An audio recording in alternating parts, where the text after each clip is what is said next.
Hi friends, welcome to mannvaasam channel. இன்னைக்கு நம்ம சேனல்ல பார்க்க போற ரெசிபி பஞ்சாபி ஸ்டைல்ல சிக்கன் கிரேவி எப்படி பண்றதுன்னு பார்க்கலாம் வாங்க. அதுக்கு முதல்ல ஒரு நான்ஸ்டிக் pan எடுத்துக்கங்க. கேஸ் ஆன் பண்ணிட்டு 2 டேபிள் ஸ்பூன் அளவுக்கு குக்கிங் ஆயில் சேர்த்துக்கங்க.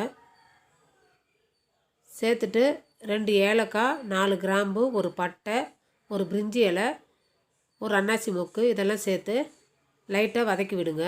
அது கூடவே 2 பெரிய வெங்காயம் நறுக்கி வச்சிருக்கேங்க. அதையும் சேர்த்து கிளறி விடுங்க. அது கூடவே 10 பல்லு பூண்டு, ஒரு துண்டு இஞ்சி, ஒரு பச்சை மிளகாங்க அது உடச்சி போட்டுக்குங்க. அதையும் சேர்த்து கொஞ்சம் கிளறி விடுங்க. லைட்டாக வதங்கினா போதுங்க. நம்ம இதை அரைக்க போகிறோம், அதனால தான். கூடவே 1 டீஸ்பூன் அளவுக்கு ஜீரகம் சேர்த்துக்குங்க. எல்லாத்தையும் ஒன்று சேர கிளறி விடுங்க. அவ்வளோதாங்க, இந்த அளவுக்கு வதங்கினா போதும்.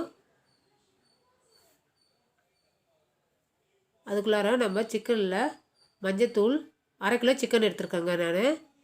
உப்பு, ஒரு 50 ml தயிர் எடுத்துக்கோங்க. அதை போட்டு நம்ம ஊற வைக்க போகிறோம். இதை ஒரு 10 நிமிஷம் ஊறினா போதுங்க. கிளறி விட்டு மூடி வச்சுருங்க. அதுக்குள்ளார நம்ம இதை அரைச்சி எடுத்துகிட்டு வந்துடலாம். ஆறுனதுக்கப்புறம் அரைங்க. அரைச்சி எடுத்துகிட்டு வந்தாச்சுங்க. அதே பேனில் ஒரு 50 ml குக்கிங் ஆயில் சேர்த்துக்குங்க. நம்ம அரைச்சி வச்சுருக்குற இந்த பேஸ்ட்டு, வெங்காய பேஸ்ட்டு இதில் சேர்த்துக்கலாங்க. நம்ம இதிலே பட்டை, கிராம்பு எல்லாம் போட்டதுனால வேறு எதுவும் ஆட் பண்ண தேவையில்லை, இதுவே போதும். இந்த எண்ணெயோடு சேர்த்து நல்லா வதக்கி விடுங்க. வெங்காயம் கொஞ்சம் முன்னாடியே வதங்கினதுனால பாதி அளவுக்கு வதக்கினா போதும். நம்ம கூடவே 2 தக்காளியும் நான் அரைச்சி எடுத்துகிட்டு வந்துருக்குறேங்க. அதையும் சேர்த்துக்கலாம். இது கூடவே அதையும் சேர்த்து ஒன்று சேர கிளறி விடுங்க.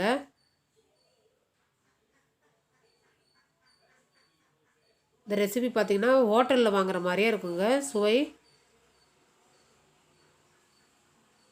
1 டீஸ்பூன் அளவுக்கு மிளகாய்த்தூள், 2 டீஸ்பூன் தனியாத்தூள்,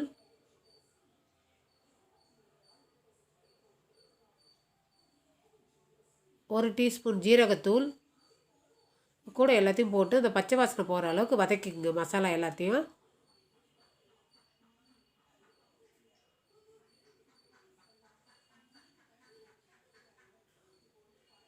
எல்லாம் வதங்கினதுக்கப்புறம் நம்ம கிளறி வச்சுருக்க சிக்கனை போட்டுடலாங்க. இதில்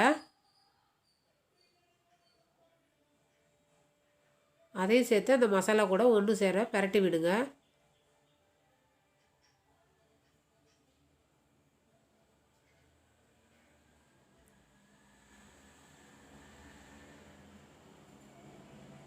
இதுக்கு தேவையான உப்பு சேர்த்துக்கலாங்க.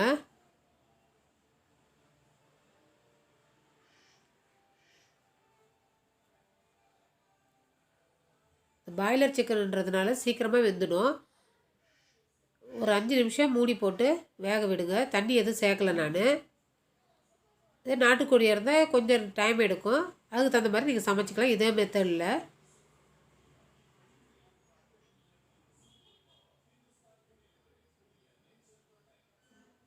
நான் ஒரு 1/2 கிளாஸ் தண்ணி ஊற்றுறேங்க. இதில்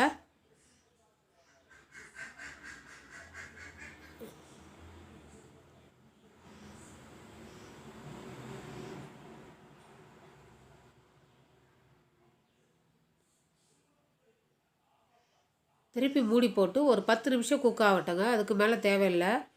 ரொம்ப கறி வெந்தாலும் ரப்பர் மாதிரி ஆகிடும். 10 நிமிஷம் கழித்து பாருங்கள், நம்ம ஊற்றுற எண்ணெய் எல்லாமே மேலே பிரிஞ்சு வந்திருக்கு பாருங்கள். இதுதான் நல்ல கரெக்டான டைமு.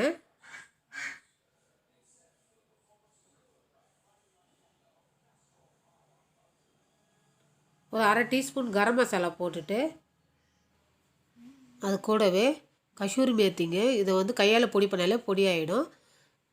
அதையும் இது கூட சேர்த்துக்கலாம். இந்த டிஷ்ஷுக்கு ருசி தர்றது இந்த கசூரி மேத்தி தான். நிறைய ஹோட்டலில் இதை தாங்க சேர்ப்பாங்க.